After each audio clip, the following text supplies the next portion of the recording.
Hello, my friends and entrepreneurs.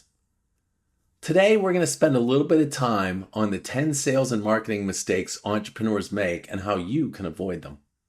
For the last 15 years, I've been working with company leaders like you to help them build out a better sales function and unlock the growth that they need to deliver on their dreams.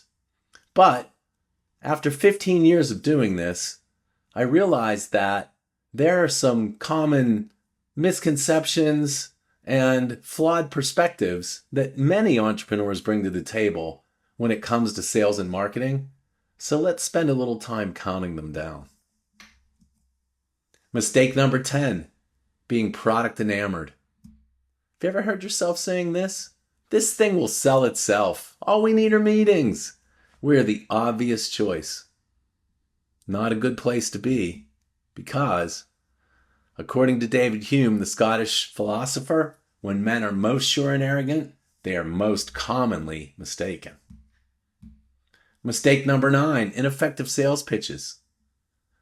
Do not confuse your compelling reason to sell with the prospect's compelling reason to buy.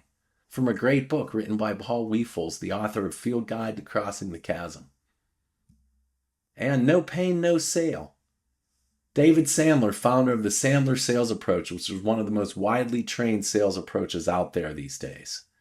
So what do these two things really say to you? It's not about your product. It's not about your company. It's about the prospect's business problem that they're looking to solve. And if they don't feel that they have a problem, no pain, you're not going to get a sale. So don't confuse your compelling reason to sell and talk about your product and your company with the prospect's compelling reason to buy. Mistake number 8 is ineffective evangelism. Not letting people know who you are and not letting them know clearly who you are. It's essentially a matter of being clear on what your message is and then preaching it, selling it, if you will, to the faithful and those you hope will become the faithful. This comes from a former Vatican spokesperson, Cardinal John P. Foley. And who's better at selling it to the faithful than the Vatican? Mistake number 7, not investing enough to create awareness. Oscar Wilde, playwright and purveyor of sarcasm, has one of my favorite quotes. There is only one thing in the world worse about being talked about, and that is not being talked about. And someone who's maybe not as sarcastic, but is also maybe just as wise, Bill Gates, the former CEO of Microsoft. If I was down to the last dollar of my marketing budget, I'd spend it on PR. Keep this in mind. You need to let people know who you are. Mistake number 6, not investing appropriately in sales. This is a big mistake that I often see, where entrepreneurs believe that sales talent is a commodity. And folks, let me tell you, it certainly isn't. And I'm not the only one that feels that way. Harvard research shows that across a range of industries, there is a direct and consistent correlation between the caliber of the sales force and organizational growth. Think about that. The caliber of the sales force and organizational growth. So how can sales be a commodity?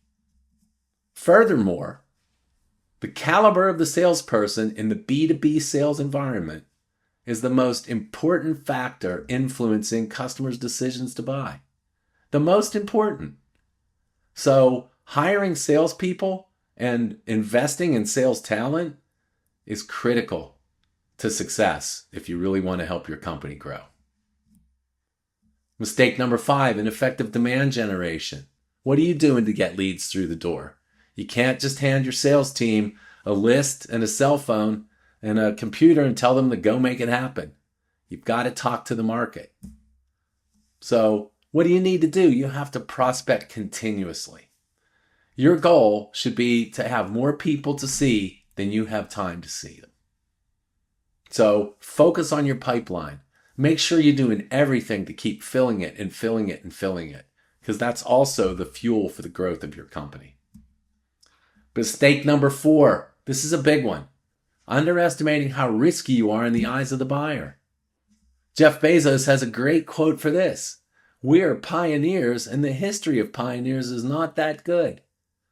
You have to remember when you're a new offering, you're risky to the eyes of most buyers. And so what you need to do is recognize that, and you need to do things to try to reduce their feeling of risk by talking about customers. And that takes us to mistake number 3, missing the tremendous value of effective references. Effective references are the way to instill confidence in your prospect that you've got something for them that's worthwhile and that you're not as risky as maybe you might appear.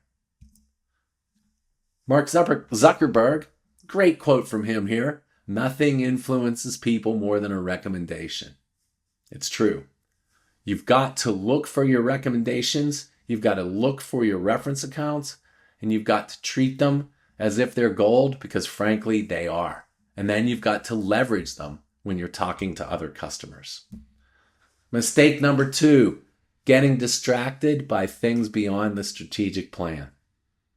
And I've seen this happen a number of times, as you might imagine, in 15 years.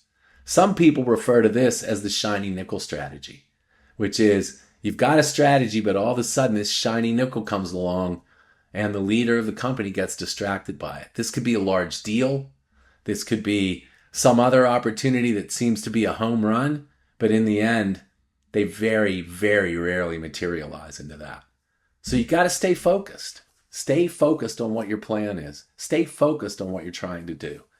Tony Robbins captures it very succinctly. The more focused you are, the more successful you will be. Mistake number 1, believing no one can do things better than you.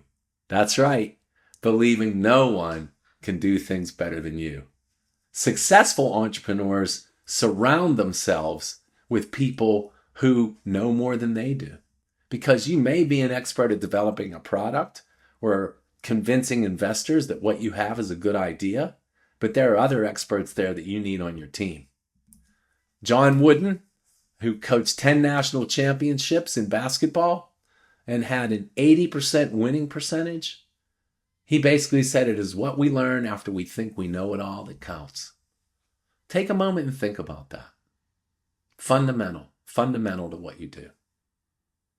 So I hope you liked what we talked about so far today. If you have, please hit like. If you like it even more, please subscribe, because we've got a whole lot more content coming. Looking forward to seeing you again soon.